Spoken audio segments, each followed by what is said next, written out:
HiddenLevers War Room for July 2015. And today, my partner Raj and I, my name is Praveen, we're going to be covering the China slowdown or trouble in China and the potential for a slowdown. And today we're going to, for those of you who have been with us on the War Room in the past, we're going to change up the format a little bit. We're going to jump right in actually and take a look at the scenarios in question. And then we're going to spend the balance of our time discussing China in more detail and understanding where our assumptions came from with respect to each potential scenario outcome for our China slowdown scenarios. For those of you who are following along on your computers, if you're logged into your HiddenLevers account, I've logged in and I'm going to go into the scenario library.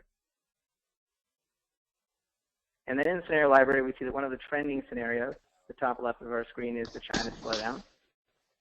And we're going to jump into the China slowdown scenario details. All right, here we are in the China slowdown scenario page, and we see the three different outcomes that we're going to be taking a look at. And we have a positive case, a sort of neutral to slightly negative case, and then the full-blown recession case. And so let's review those cases quickly with respect to a sample portfolio and see what that looks like. And then, as I said, from there we'll jump into our full presentation and talk about where those assumptions come from and the potential ramifications. All right, let me pull up my sample portfolio now. And for simplicity, I'll just pull up the one portfolio, although, as you guys saw, you can, of course, and most of you know, you can include more than one portfolio. This is interesting. I've actually got some explosive calls in this portfolio, which I didn't realize we had put in there. That's exciting. You guys can see some options modeling as well. Well, I started out by looking at the double happiness outcome within our China scenarios, and that's actually the most positive of the three cases, with the Shanghai Composite Index, which is among the new levers that we've added to our system in the last month. So now we can track a scenario based on 10 different international indices, including Shanghai. And we have here Shanghai rising up to 5,000 or into the 5,000 range. I can click on the lever, the name of the lever there, Shanghai, and I can see, for those of you who are following the international markets, you know, of course, that Shanghai had reached a near-term peak just about a month ago and then crashed super rapidly. And we'll talk more about the magnitude of that crash, but it has started to recover a bit from there. So this particular scenario envisions a 24 or 25% rise roughly on the Shanghai Composite. And what would the positive impact be on the U.S. markets? Well, roughly 7 to 8% on the S&P 500, a little bit more than that on small caps in the U.S. We're looking at the Russell 2000 ETF we've plugged in here. Very nominal impact on fixed income. As we can see, we've included a fixed income ETF as well.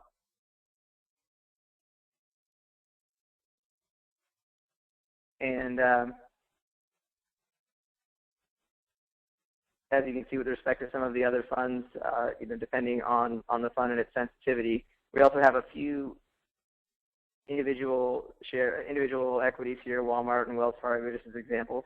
And then finally, down at the end, you can see the S&P calls with, not surprisingly, if you have a scenario that moves the market up roughly 10% in a short time frame, you're going to see some incredible performance on a position like that.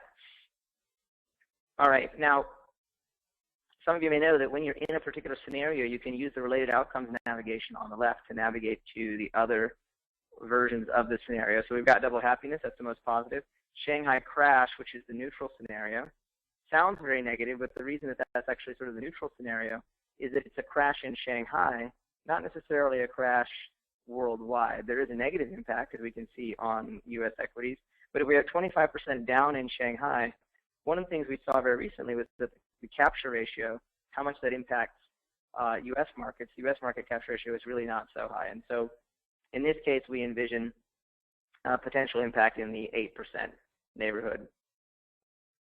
On the fixed income side, you actually see mild positive returns as a result of mild drops in Treasury yields. And so, of course, as rates go down, we get that mild positive impact. So this is more of a market scenario from a China perspective. This is not assuming a full-blown recession in China, but really that the government regulators there in China, all of their interventions into the stock market don't pan out for the best, and they lead to, it causes the Shanghai market to crumble back down to the levels that it was falling toward just a month ago. All right, so that takes me then to our bearish downside scenario. The downside scenario being, what if China experiences its first major recession since 1980? So that's something that I don't think it's common knowledge, actually, is that China, since they started their major economic reforms, they've never really had a true recession where there's any period, even the sort of well-accepted definition of a recession of 2 quarters of negative GDP growth. They haven't had a spell like that in a span of now 35 years. So we're asking that question, it's a generation. What does that look like? Yeah, a generation. That's really amazing if you think about that. You have to be literally something like 50 to really know, and of course we know that there are a lot of young people in China, and so most Chinese people do not know what a recession feels like. So here we are projecting a 50% downside on the Shanghai Composite, back to levels when I pulled up the chart before, you might have seen for a period of roughly a year, that's actually the level that the Shanghai Composite sat at during the 2014, late 2013, in that time frame. So just to crash back to those levels, and here we are within the scenario showing a deeper impact on the S&P as a result of the fact that if the recession gets that, or rather if the economic situation and the market situation get that negative in China, then the correlation between the Chinese economy and markets and U.S. markets will rise, and you'll see that relative impact.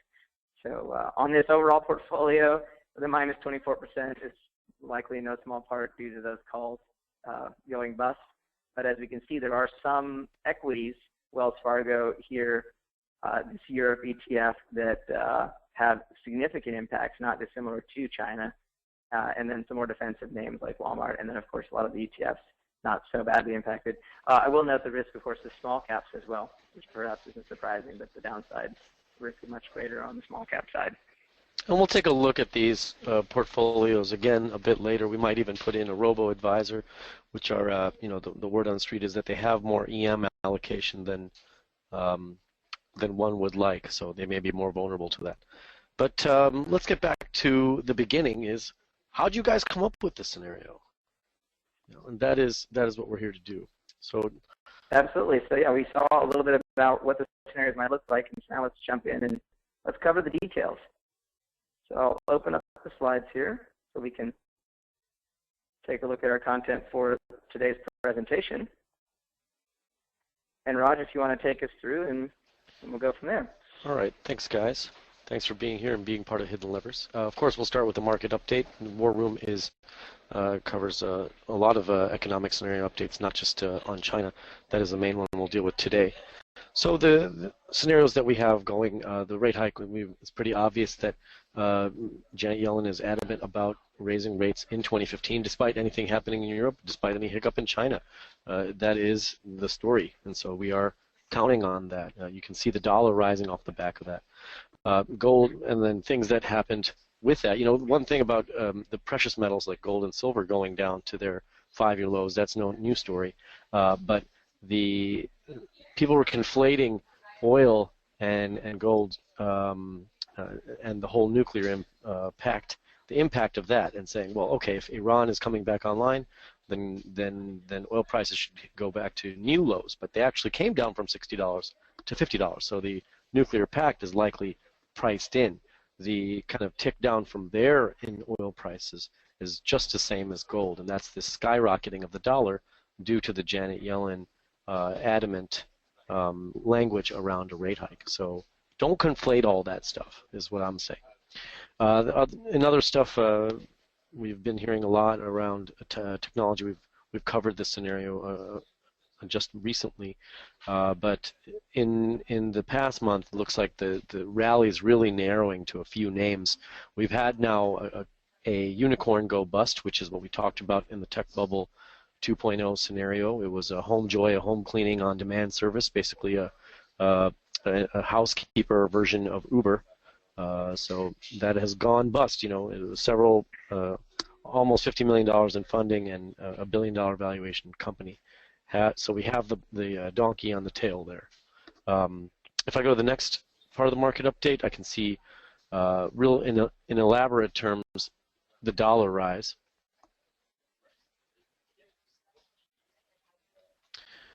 Okay, here, starting to get into the China story, actually, and telling the dollar story while we're at it. You can see the bullish pattern being made. We had a little bit of consolidation there in the summer, but since the end of quantitative easing, even July, before quantitative easing started in October, ended in October fully, you have this immense rise of the dollar past what anybody thought.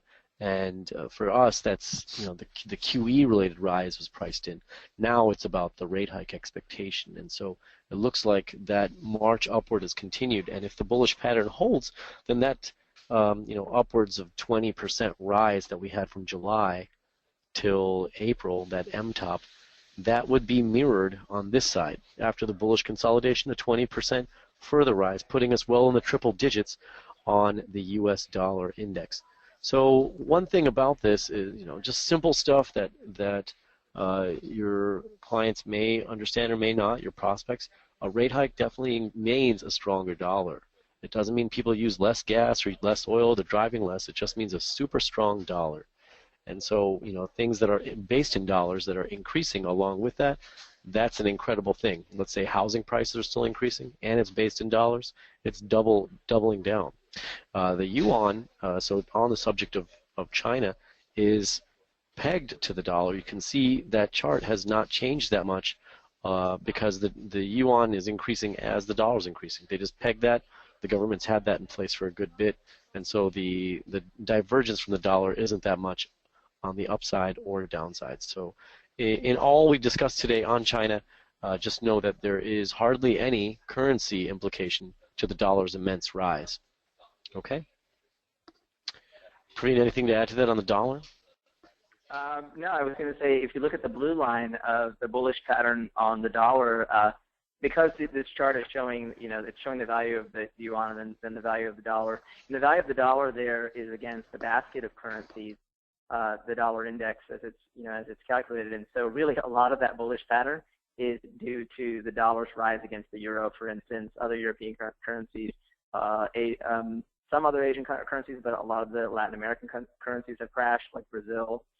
And so really that's a lot of what's driving that huge rise or what's... Why don't we show the currency area on the economic data center? That might be good. Yeah, just to give you guys a sense for where this data can be found. Under data center, you can always go to economic data. I'll just open it in a new tab so we don't lose our slides. And within the data center, you can always go to currencies and you can find charts and historical data for any of these. And we can see, for instance, who did I just pick on? I picked on Brazil. So we can see this is the value of the Brazil in the dollar. And we can see this crash lines up pretty much with the chart that we just looked at with regard to the dollar's rise. Whereas if we look at a chart of the yuan, same data we were looking at on the slide, you can see that it has these long flat periods, and even recently fluctuates a little bit, but it pretty much stays in the same overall range, and that's essentially because of that peg, that loose peg that the Chinese government keeps. We had a question. Please explain how a rate hike increases the dollar value. Really, what that means is that if the U.S. Government increases rates, then relatively speaking, relative to other currencies, it is more attractive, more profitable to keep your cash holdings in dollars because you can keep them in a U.S. bank and actually get paid some positive interest finally. We're paying significantly more interest than we have been for the past decade. Yeah, I mean, it's funny, of course, almost a decade now, or certainly like 8 years, coming on 8 years of 0% interest rates. So even getting 25 basis points or maybe 50 basis points if your term is a little bit longer is it's not high, but it's certainly higher than Europe, so it makes us more attractive than the euro, that sort of thing. And so that's going to going to help drive the dollar or the value higher. And then relative to gold, for instance, to the extent that gold is thought of as a currency, well, it's a currency that pays no interest, and so it makes the dollar relatively more valuable there as well.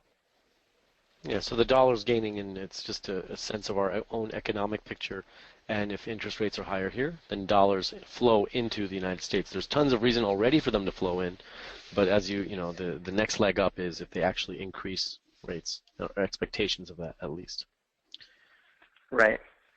All right, let's move now to talking about China. Of course, we talked about the yuan and the currencies there, but let's set the context for today's discussion about the importance. Let's start with the importance of the Chinese economy, and I think that probably all of you realize that it is very important, that it is considered the number 2 economy in the world. Interestingly, depending on how you measure, according to the IMF, we are already at the crossover point where on what's called a purchasing power parity basis, the Chinese economy is now larger than the U.S. economy. So, and what that means is that's taking the cost of living into account, because cost of living is so much lower in China. So buying equal types of goods in each country, how much, if you rebase based on prices, is spending worth in China. And so on that basis, China is larger. On a nominal basis, using just normal exchange rates, China is still very large. We can see the chart here, the big pie chart, with the United States at 25% roughly of the world economy, and China at 15%. So it's still, relative to any other country after the U.S., it's the closest competitor and gaining fast, even in nominal terms. What's been more important is because China has a large economy, and because it's been growing so fast, for years it's been contributing, actually for a number of years prior to the GDP growth slowing down a bit there during the recession time frame in 2009, in 2010, 2011, China was accounting for roughly half of all GDP growth. It's come down now. If we look at this small pie chart in the corner here, as of this current year, 2014 to 2015, China is responsible for about a quarter of world GDP growth.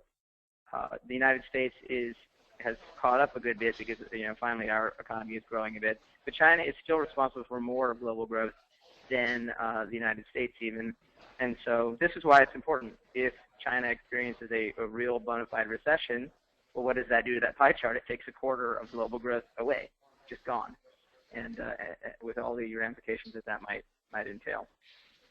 In terms of our own growth being surpassed, our GDP being surpassed, we shouldn't feel too bad about that.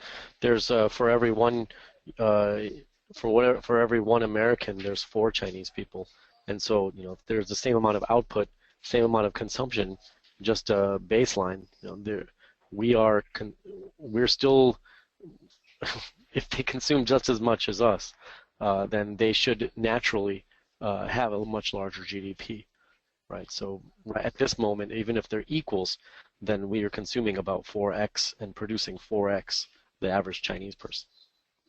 Right, and well, so now let's take a look. If we set the context from a sort of a global GDP perspective, now let's look at why the risk, why the fear around China currently, and it's important to keep in mind as we look at some of this. That some folks have been calling for a China bubble and a China crash for a number of years, and so we can get caught up in some of the negative sort of market attitudes the same way some perma bears have been calling for a market crash here, and it has yet to happen. But there are some warning signs in this triple bubble. Essentially, we see that the rise in home prices on the first chart in blue, the rise in debt to GDP ratio, and this central chart, the one with the debt to GDP ratio, it's actually color-coded for simplicity. We cut it a little bit, but the light purple, this is actually private borrowing. So in China, unlike in the U.S., a relatively larger share of total debt is private corporate borrowing rather than government borrowing. And so this big growth in debt has actually been that corporations are taking on more and more financing from banks or by selling bonds. But so that's getting up to troublesome levels for China. And then finally, this has been what we saw over the course of the last, over the course really of the last year when it's hit the steeper pitch. The stock market, the Chinese stock market, in the red line has been going up explosively, up over 100%, at this high, and still up over 60% if you look back to early 2014. So that's one aspect of it, and the second aspect of it is the blue line that kind of gets covered up, but that's margin financing, the explosive growth of margin borrowing, a lot of that by retail investors who are borrowing hand over fist in order to buy more stocks. That is, parallels very well what happened in the late 20s in the United States, and so that is, the sort of big risk factor as far as bubbles. Credit Suisse, this is just a statement that we came across by their global research team, that it's a combination of the third biggest credit bubble, the biggest investment bubble, and the second biggest real estate bubble of all time. Make the China situation currently the single biggest risk to the global economy. Right, and it's and if you look at their history, they're about as far into their adolescence as a capitalist economy, despite whatever labels the government has. They're about in their adolescence the same way in the 1920s the United States was. Praveen made mention of it, but the Roaring 20s was the first time the United States had allowed margin financed equity trading, and so that's largely what led to the bubble forming. And so it's even almost 100 years later, and another country is making the same mistakes. Okay, well, so here you can see exactly what happened. I mean, 150% rise. It kind of coincided with with all these accounts opened, right? Just 12 million in earlier this was pretty much the monthly amount, and a staggering 90% of equity markets trading is retail. So unlike here, which is probably the opposite here, where it's dominated by institutional investing, but really. A staggering amount, and if they're all opening accounts, and if the amount of margin is going up, and it's mostly retail accounts, then it's just dumb money. It's all dumb money, and so that's where a floor coming out from under it, negative 30% over the past just a few weeks, 3 weeks, is possible. Not unlike any other mania, from a tulip to the 1929 crash, etc. And so, these luckily have not affected the S&P nearly as much as of yet. But as that magnitude, if that 32%, if this is a dead cat bounce and it keeps going down to that, back to the baseline, undoing all of that margin finance trading, then as that magnitude grows, then the impact on the U.S. would grow. What we can expect is more volatility. The only thing that's keeping that volatility at bay now is the government coming in and intervening. We'll look at that more in a bit. One thing that I think is interesting looking at these charts is if you look at the top left chart of the Shanghai Composite, and you see that since really that's mid-2014, the market was up 150% to June, so a little over that's a one-year chart. Yeah, and then so the correction that occurred, even at the bottom of that correction that occurred in June into early July, it by no means erased the returns of the last year. So really amazing velocity on that run up, and then of course what you see from that early July, and we'll talk about it more, is government intervention attempting to save the market, and so far seems to have stabilized it for the moment.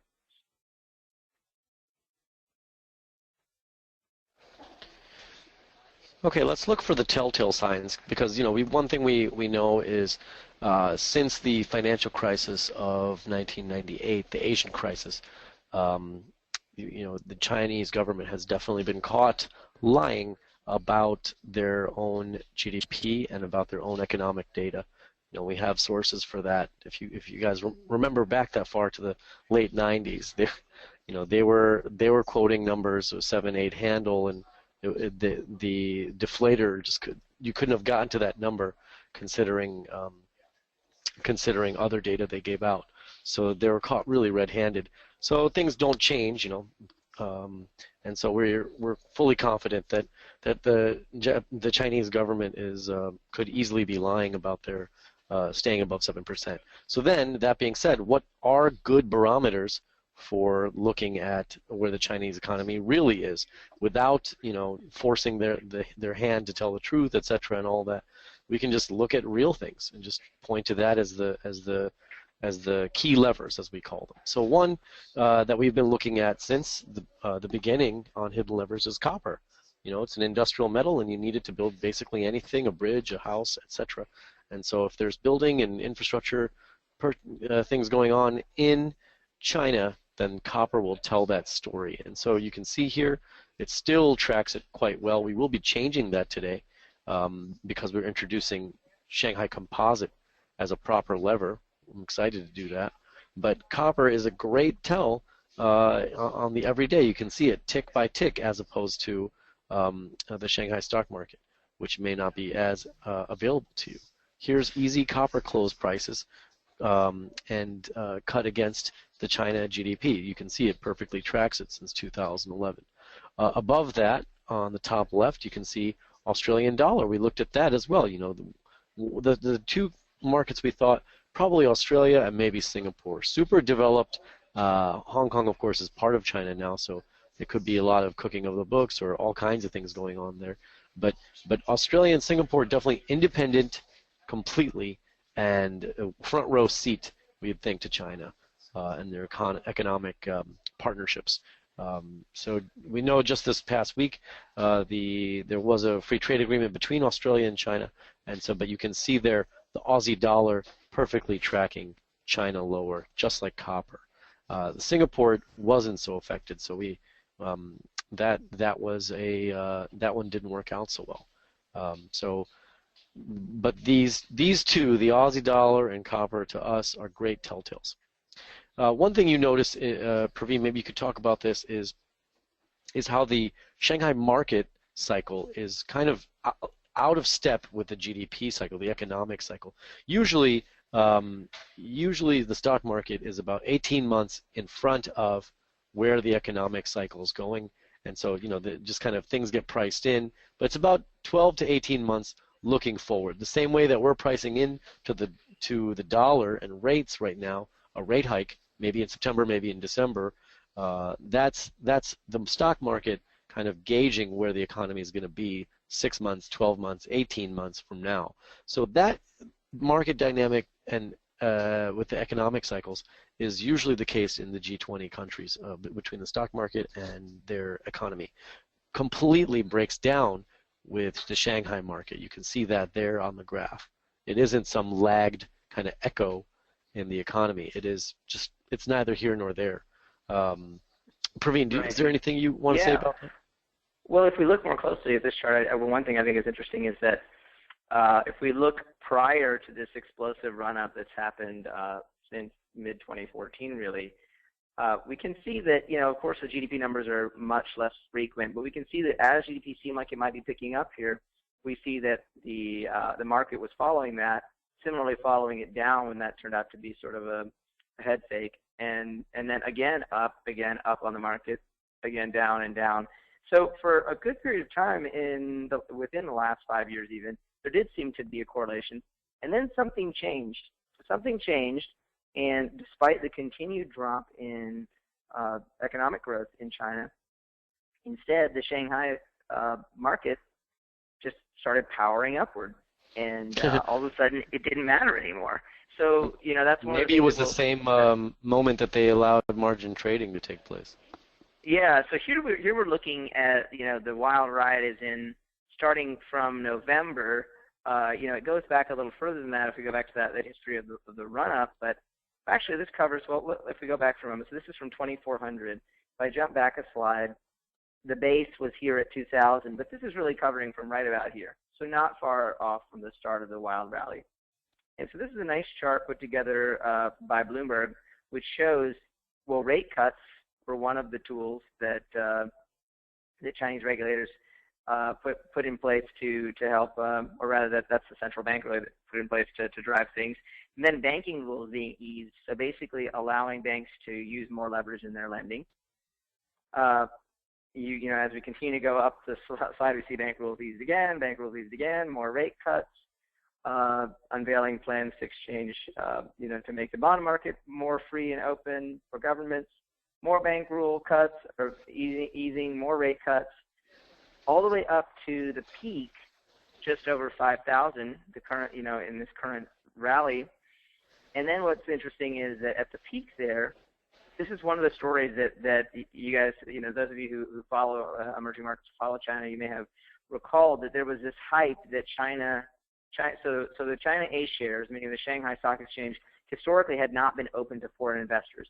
So another thing that did change around the time when this rally started was that all of a sudden foreign investors were allowed to buy Chinese stocks directly, or at least through ETFs and funds. Previous to this, you had to buy funds or individual stocks on the Hong Kong exchange, the Hang Seng. So this was the first time that all the foreign investors were getting access directly to China A shares. And there was this hype as the market was getting up to its frothy top there that MSCI was going to redefine its indices to include China A shares as part of the indices. And now it's true that if you look at China's share of the world economy being a quarter of economic growth and 15% of GDP in nominal terms, that, you know, all things being equal, that okay, if China is 15% of world GDP, maybe China's shares, China's equities should occupy 15% of a, you know, balanced world allocation, right? But today, if you look at almost any U.S. Investment portfolio, certainly even many world allocation funds or you know, funds along those lines, global allocation funds, they're not necessarily exposed at that level to China. Certainly some of them will be, but many of them are not. So this idea that, oh, if MSCI includes them, that's going to cause a lot of buying demand was a hot concept. And then, of course, it didn't happen. And then shortly thereafter, all of a sudden, boom, the stock market starts crashing. And then we see the government start to intervene. I mean, they've already helped pump the market with tons of rounds of rate cuts, central bank actions, and then other their actions. Own stimulus, far exceeding what the United States did in 2008, 2009. Absolutely, yeah. In relative terms, the amount of stimulus, no short selling, and easing that they've done exceeds, relative to the size of their economy, significantly exceeds what the Fed and what the U.S. government had done. So, but recently we got into some really wacky stuff, which was just before the bottom. At one point, it was either 30 or in the neighborhood of 30 or 40% of all names on the Shanghai Stock Exchange were actually suspended for trading. So they were just suspending them, and then what they did after the suspension was release a whole new round of interventions, and then they started letting shares begin to trade again. So so definitely a huge degree of intervention, and that's China's attempt to keep their market floating high. And of course, as we know, the history of these sorts of interventions has not been pretty overall. So well, it hasn't. I mean, for whatever ills might have been cured by our stimulus here, you know, you can disagree or agree, but we can all see as data that we trended down even after that stimulus was put in place into March 2009. Its long-term effect, you know, you can't really debate that it's gone pretty well, but it didn't stop a crash. It didn't stop us losing, you know, going down to the mid-sixes on the S&P. And so all these interventions really might just be preventing the inevitable. You know, some of the more important ones that we'll definitely update this chart after the war room is including, you know, when they've suspended margin trading now, you know, duh, and then also refuse short selling. So just some things that are, you know, have that same bad smell as the U.S. Interventions into the market in 2008 crisis, and then things that even smell worse, frankly. You know, just 40% of the market just offline. Yeah, exactly. It was something like 1,800 individual names on, you know, out of something like 4,000 were suspended. So really, the second biggest market in the world. Yeah, really pretty crazy. Yeah, and so right now, actually, the way that the volatility has been decreased in the Chinese markets is just the government every single day being vigilant, and so really not a free market. It's communist controlled stock market. That's about it.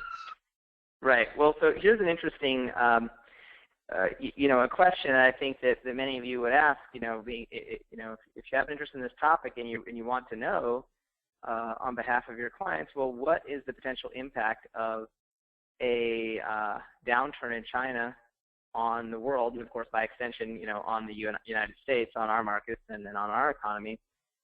What we see here first in the top left is this impact by geography, and notably absent actually is North America and South America on this map. Part of the reason for that is that the impacts are felt actually in some of these countries that are closer, that are commodities producers. Africa, interestingly, is most impacted because a lot of the countries that you see in orange or red there produce a lot of commodities that are sold directly into the Chinese market. And then you have the oil producers in the Middle East, like Saudi Arabia, that they would be impacted by slack in commodities demand. Europe a bit less so. Germany is somewhat impacted just because they are a huge export nation. But if we look at the bottom right now, this idea of the impact of a China slowdown, so there was some research done by the OECD, and they were studying what would the impact be of a decrease in GDP growth in China in that slightly exceeding 1%. And so it lists out for each country, for each region, what that would do.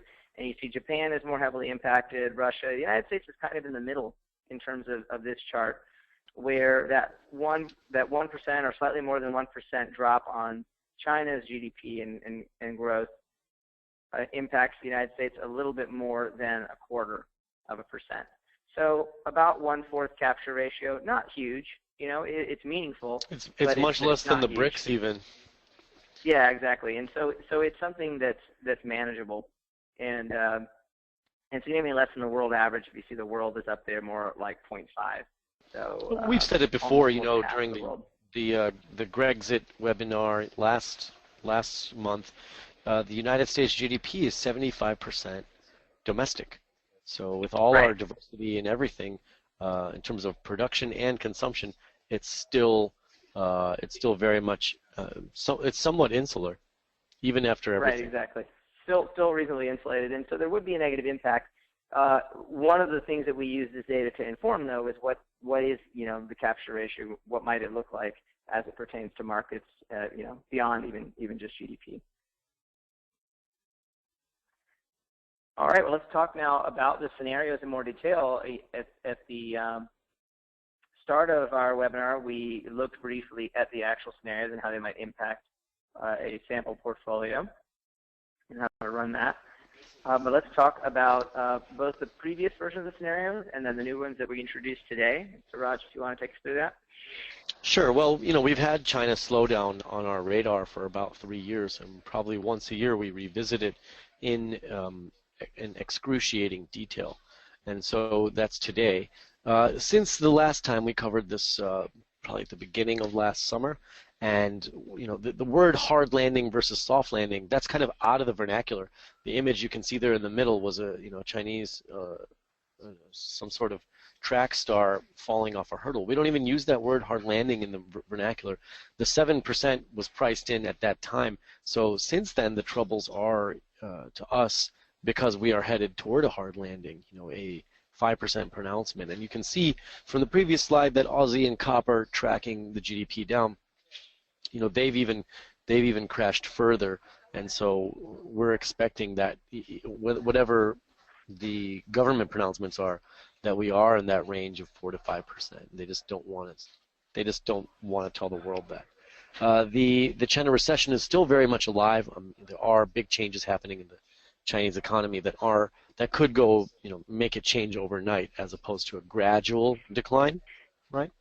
It's not like the 20-year decline of GM or anything. It's as people use cheaper cars. It's more China going completely changing the base of its economy from producer to a consumer. So that's these few things gave us real pause and said we better update China in a thorough way as opposed to the machine updating it itself. So today we want to introduce Shanghai Composite as a lever. We've been making a move. We've had a lot more international interest anyway, and so the same way we have beta of every security to the S&P, people want that, especially for A shares in China, especially for ADRs. They just like the Shanghai Composite beta, so why not give it to them? And then, of course, we can find our own equities beta to that as well for the domestic equities. And so because those market and economic cycles are out of step, that's another reason. We think copper, because of the USD rise, that has led to a lot of things, especially oil, especially industrial metals, have suffered in a way that's not China specific, whereas they were very much on the pulse of where China's at. We think now it's going to lose its value because the dollar, if it rises more, then everything that's priced in dollars, especially industrial metals, especially precious metals, they just lose value, and so we can't attribute it to China. The other reason is that the U.S. rally, maybe the thinking last year was that the U.S. was more vulnerable to China than it is, or the U.S. was more vulnerable to Europe, and we saw that in 2012. We saw that before in the 2008 Shanghai surprise, just when Bear Stearns was going under. So there were kind of murky reasons, but we thought the U.S. would be more susceptible to a China slowdown. That isn't the case, and so it's time to update. Absolutely. We have a question about the Chinese currency, the renminbi, and will the upcoming change in status of the renminbi, would that offer any opportunities? And of course the question there is going to be A, what happens between now and then, and B, is it truly going to be, even if the renminbi does take its place as one of the world's reserve currencies potentially, is it truly going to be that, in that it's truly free-floated in terms of its trading? The Chinese government has taken some steps to relax the peg against the dollar a little bit at times, but then it has promptly tightened the peg back up in times of distress and basically not allowed the renminbi to trade very freely. So it basically sits, in that neighborhood of 6 to the dollar, and it's been sitting at that level for years.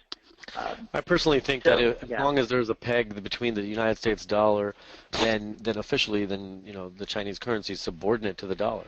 So then it therefore can never be its own independent thing.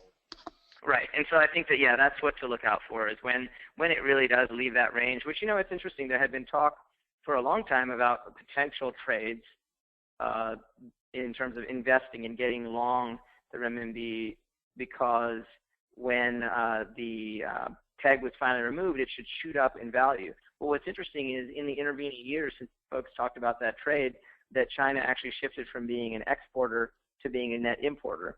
And so the balance of accounts has changed as well, as the Chinese economy is starting to mature and you have more consumers there. And so you want to look. You hit a great point, Praveen.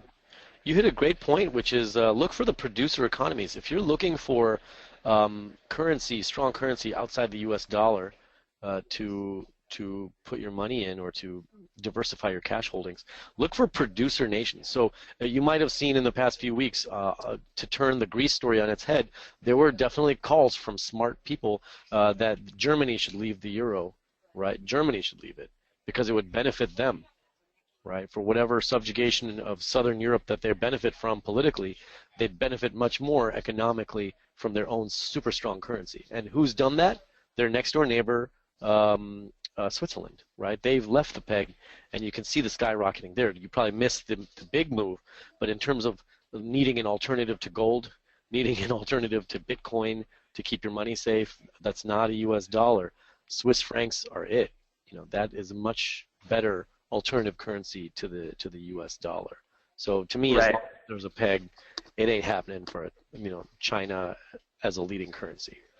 Right. We'll talk a bit more about some of the metrics on the Shanghai markets in a moment as we look at some of the scenario potential scenario outcomes. So we are going to talk about, we'll speak first about the positive case.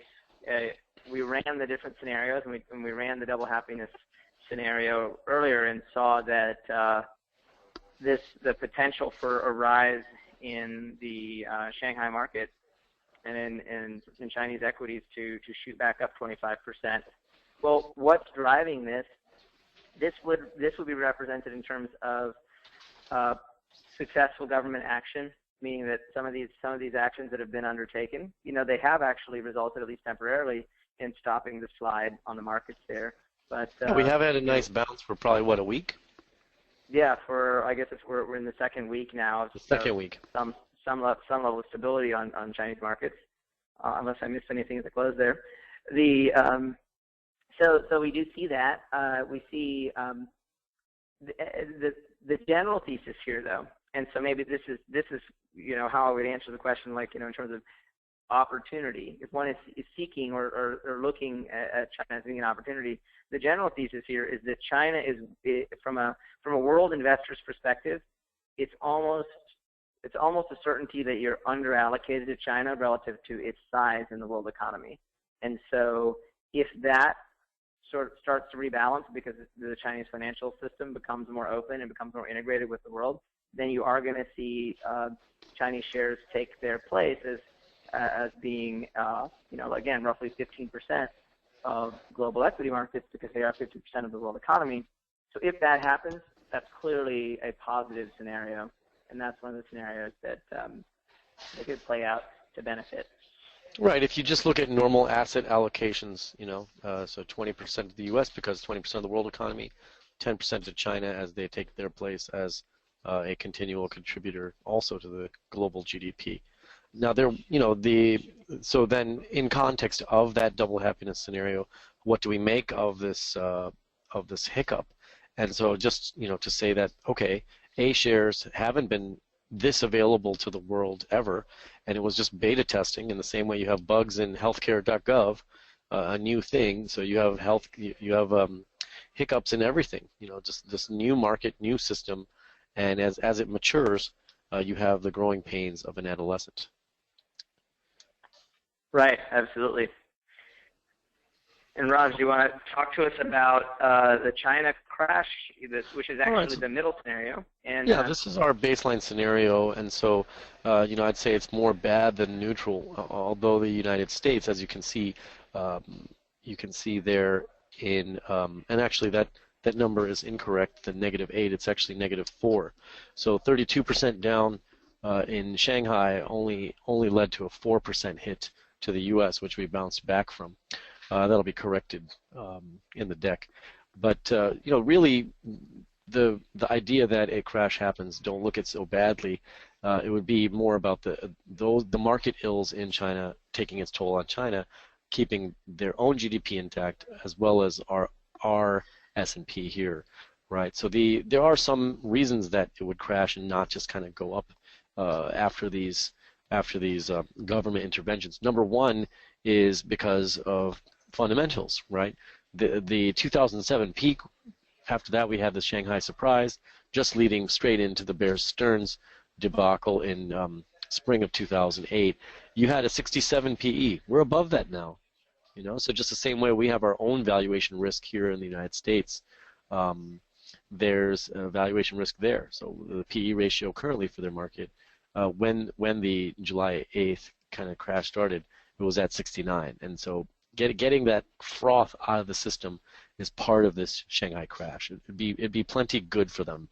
One thing is there won't be so much foreign money to support it. Again, because of maybe because of lack of trust from gun-shy buyers, all the way to just institutions not able to invest because of government controls. So that foreign money, if it doesn't come back either by choice or by design from the Chinese government, we can see that would be involved in the crash. So if they're already out of that market. What Praveen was mentioning earlier about the three contemporaneous bubbles: equity, real estate, and credit. This would assume that the real estate and credit bubbles don't pop, and so their margin calls would would not take people out completely. You'd have to see some margin calls allowed though. So there's this interesting fine line because the way that a crash happens is margin calls get put back in place by the Chinese government, and once that happens, that kind of sell at all costs, and so a Shanghai crash emerges from those margin calls put in place in all those new bank accounts. Also, because China is now a consumer country as opposed to a producer, this market rise that has happened produced some sort of wealth effect. You see more Chinese on planes to the U.S. You see them shopping, taking pictures, the way the Japanese did in the 80s. And so here you'd have the reverse of that, a negative wealth effect, a lack of propensity to spend because they don't feel as wealthy from their own equity holdings. Okay, so that's how it would work out, and again, that will be corrected on the chart there. But the U.S. S&P hasn't suffered, it's 1/8 of the impact on the Shanghai crash. Let's move over to what an ugly scenario looks like, and so here, the good image is a crashing a Chinese skydiver here, and so again, there are some serious changes in the economy in China. Very much a watershed moment where it becomes a net importer. So whatever whatever our thoughts of is when we shop through Walmart or Target and seeing everything made in China, whatever. I mean, they are a net importer of stuff, and so don't look at them as a producer country. So just like our GDP, we're at 70% consumption. They're going to have to rely on their GDP growth coming from also from consumption. And the idea here is that seismic change, along with their country moving toward an urban type sprawl as opposed to rural, so they may consume less even. They're living in smaller spaces, etc., having less stuff, less need for a car, and so these big picture economic changes for China are very different than the past 30 years. And of course, if there was a proper recession, you'd see some ousting or some serious political shakeup, or the World Bank or the United States government saying, "What the hell? You can't lie like that if you're going to be there." The chart you see there is interesting. That's Caterpillar World Retail Sales over the past, the year-over-year changes, and it goes as far back as 2006. If you can see that there, and so there's three major eras: the kind of Great Recession there on the left, and then the pick back up once coming back into 2009, 2010, and seeing that immense skyrocketing of capital purchasing, capital build out. But the past 31 months, so more than two years, about 2.5 years in this recovery where our stock market's pushed up and the Shanghai market pushed up 150%. You're seeing Caterpillar's own world sales down, and so there's charts behind this, of course. As you would guess, Caterpillar does break down their sales by regions, and so Asia, down 30% one year, down 30% another year, down 20% the next year, and so you're seeing Asia particularly impacting Caterpillar's retail sales. So for us, is there, for all the news and all the hype on bullishness of markets or bearishness of markets, here's just one company which happens to be part of the Dow 30, and their stock hasn't suffered that much. It hasn't gained nearly as much as some of the tech flyers, but you're definitely seeing their retail sales, their own balance sheet, tell a way different story than we're hearing in the press, right? Than anything we're hearing from economists even, and that's just that no capital purchases, and really down. And so if there is a recession in China, you can point to something like this as really something that smelled early on. Right, another external indicator. All right, well, let's look at the summary of the various scenarios that we talked about and that we showed in the tool earlier as well. So to summarize, the good scenario, double happiness, involves seeing the Shanghai index, which is now our new key lever for this scenario. That's by key lever, we mean that is the indicator that we use to measure how far along the scenario has progressed as that lever moves up or down. So as the Shanghai composite gets closer to 5,000, and that means that we're in the good scenario. And if it falls, conversely, we're in one of the bad scenarios. But that scenario is driven by this idea that China manages to assert control over its markets, that those measures do end up being reasonably successful, and restore investor confidence enough that foreign investors are interested in purchasing shares and bringing its share of the equity market in line with its GDP shares. Long day, Praveen. Yeah, exactly. Then in the middle you have the crash, the bad scenario. 25% in Shanghai, but just to reiterate the limited impact in the U.S., more like an 8% impact is what we're projecting in the U.S., and that's based in part on the slide we showed previously that showed the economic impact in China. It only flows across at about 1/4. The beta of the U.S. economy to the Chinese economy is about 0.25, if you will. Now, one thing to keep in mind is that as a downturn gets worse, gets more pronounced, and many of you will remember from 2008, that often causes correlations to rise between, whether it's economies or equities.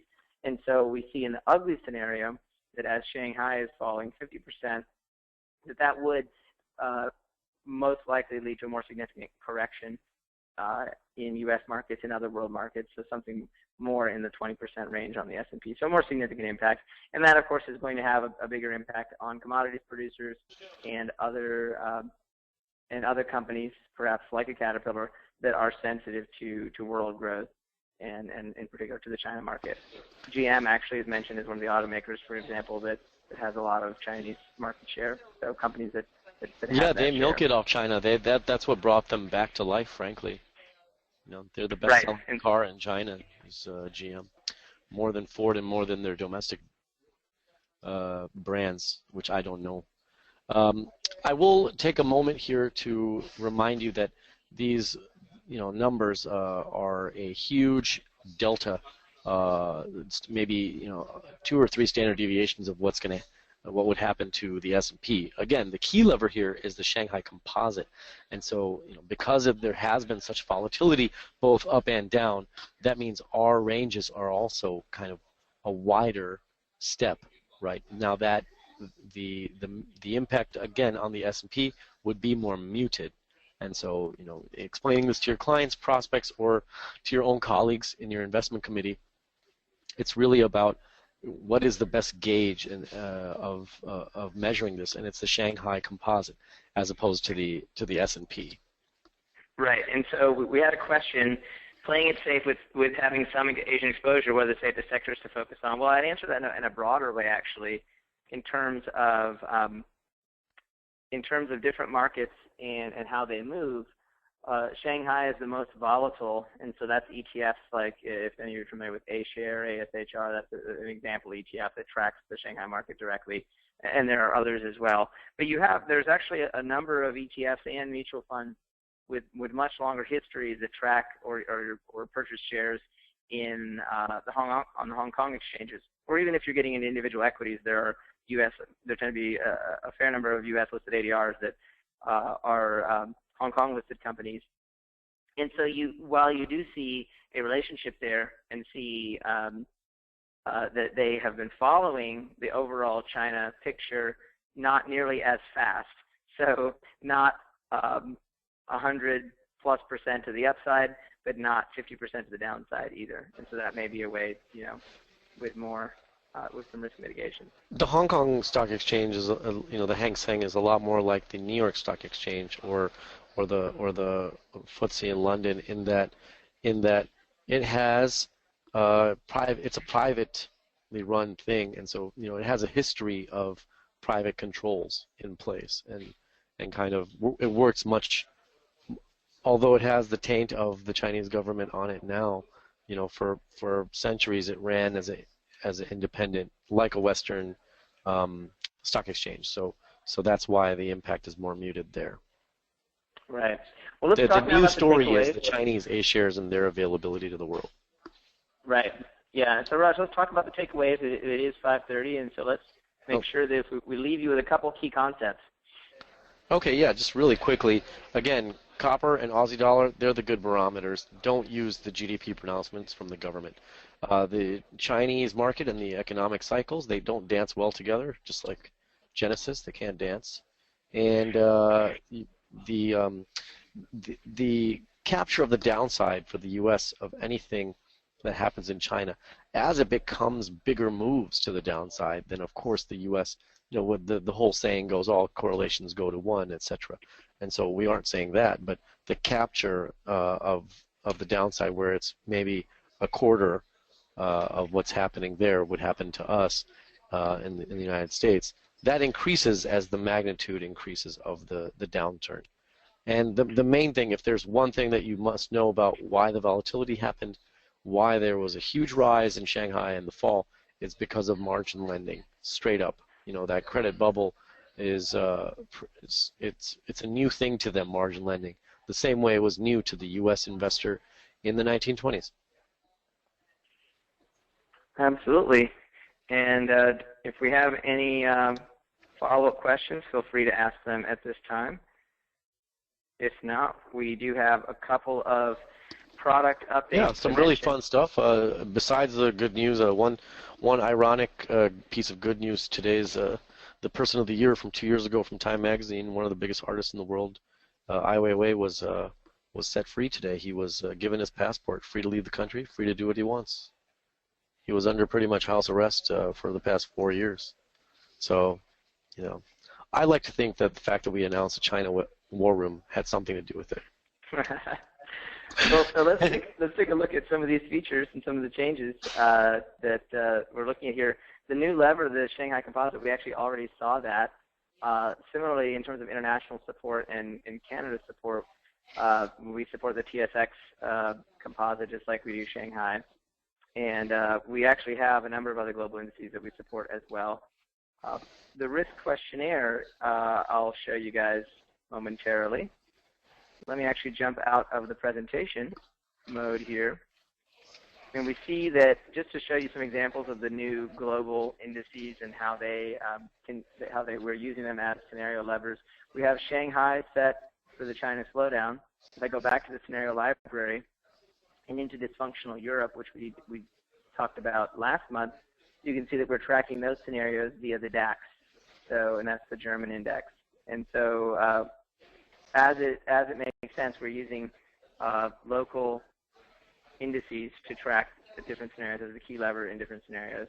And if you're interested to see, all of the indices that we have within the system, if you go to Data Center, Economic Data, you'll find all of them under the Indices tab, and that includes domestic indices, fixed income indices, and then this is a set of global indices. So I think there's 10 of these here. All 10 of them now are used as the benchmarks for investments that are found in those countries. And so as we increase the number of foreign securities that we're supporting, you'll see that these indices and more indices to follow will be used there. In terms of Canada coverage, if I typed in .to because that's the suffix for Canadian symbols. So you can see, just looking at this list, that we have a good number of both Canadian ETFs and some individual equities as well. And actually, this isn't the full list. It's just, I think it shows the first 50. So you can see that we do have our Canada coverage in terms of securities has increased as we moved to support Canadian clients. So that's another part of our international expansion. And what that tells you is that, HiddenLevers, whatever we've created as a self-funded startup is now being embraced by folks outside the United States. We did this in the wake of the financial crisis here, giving advisors some needs. Little do we know that Basel III requires stress testing. A lot of the European regulators require stress testing, and so they've been looking for a reasonably affordable solution as opposed to whatever archaic crap that they had. And so, building it here, they're coming to American shores like they are for other technology pieces. But just it's our little story is becoming an international one day by day. All right. Well, one other feature that I think is going to be relevant to many of you is the risk tolerance questionnaire and the risk survey. And I wanted to show you that we have a version that can be emailed. In fact, we have a button right in the clients area that would enable you to email the risk survey.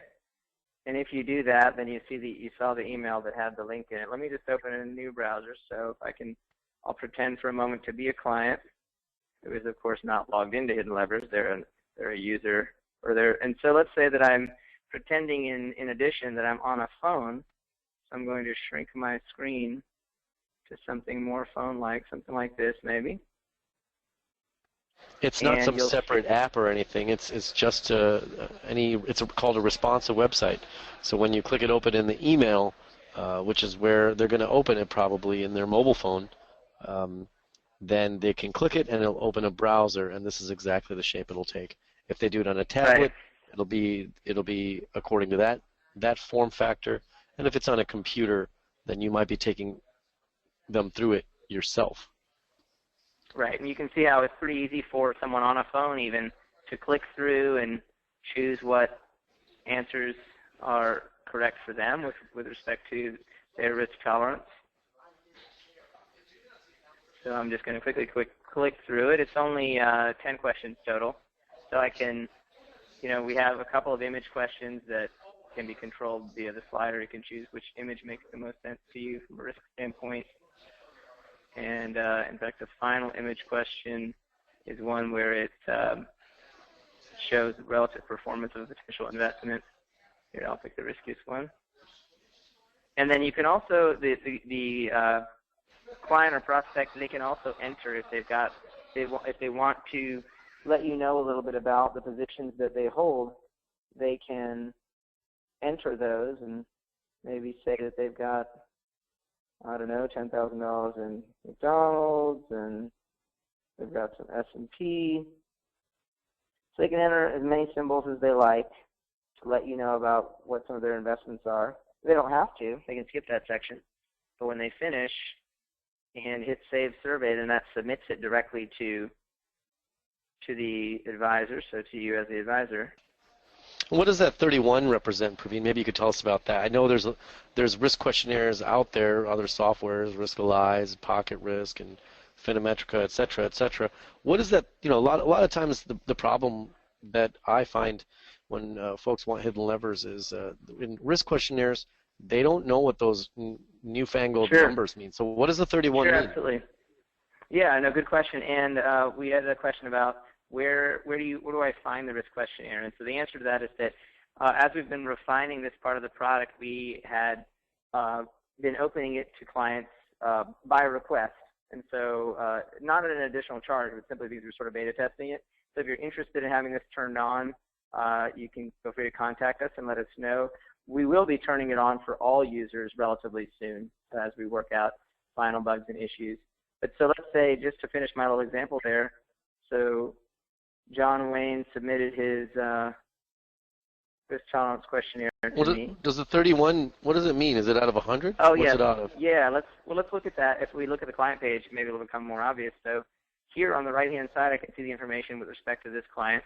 He scored a 31. It's actually 31%, and it says the client's risk category is moderately aggressive. They can accept losing 31% in a market downturn in order to pursue long-term goals.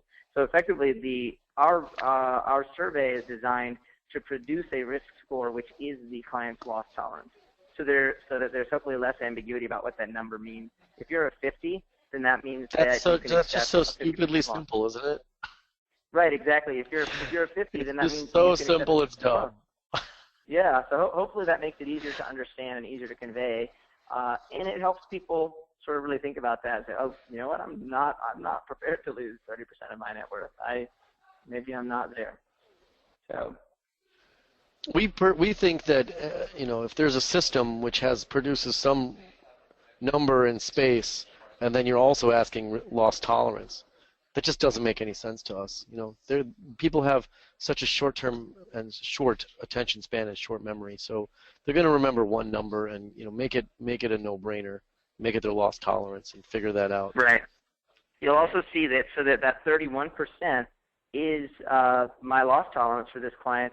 So the positions that I entered ended up in this John Wayne Holdings portfolio, but my stress test risk is actually 39% here. And then I've got a John Wayne model, which is the model that was selected for me based on my category.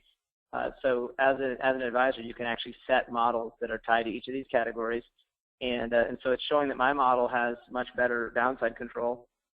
By hitting the stress test button here, I can jump straight into the stress testing screen. And I could, let's say, choose the China slowdown and look at the Shanghai crash scenario against both the client's existing holdings and the model. So we've made it easier to navigate right from that client screen into some of these key into some of the key features like the stress test, like the reports, et cetera. And that workflow, we're still working on it. But bear with us if you have any advice for us. Carrying you from risk questionnaire, which everybody has to do, into stress testing, which some of you may think is some of your colleagues may think is a nice to have, but here it flows nicely into stress testing, right from the loss tolerance conversation. So it's a very cohesive risk conversation now that goes between risk questionnaire to model allocation to comparing their original portfolio with whatever model's been prescribed for them in the context of macroeconomics situations. And one thing we're finding out lately is from the SEC's pronouncements is that stress testing goes from above and beyond fiduciary duty to baseline fiduciary duty. It is going to be a standard item, especially for sales of SMAs and other alternatives, which about 75% of you are involved in. So as a measure, a due diligence measure, to be able to sell those things, stress testing will be part of that. So if you're, the fact that you're already here, you should sleep better at night knowing that you're already, you've got that due diligence checkbox checked.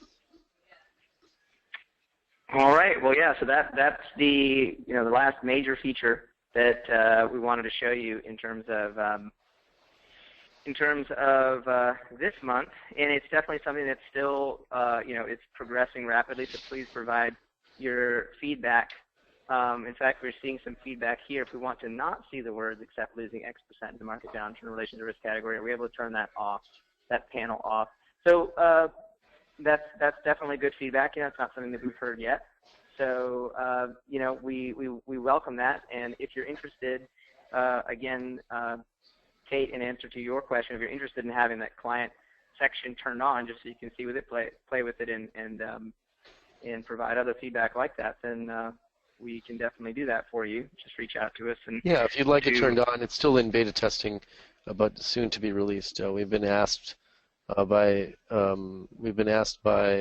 some big customers, including eMoney, who wants a risk questionnaire like this, that goes right into stress testing. Okay, well, your feedback is always welcome. For features, we do have some other stuff in the hopper. Anything about what's coming soon? I guess improvements on the risk questionnaire and that workflow, right? Absolutely, yeah. I mean, we definitely are looking to make it as easy as possible to launch other aspects of the system from here, and to continue along that line. But so please provide us feedback and let us know if you want to use this. And as always, thanks for being Hidden Levers subscribers. If we don't have any other questions, then we will see you guys next month at next month's War Room. All right, guys. Thank you for joining us today, and thank you for being subscribers to Hidden Levers. We'll see you in August.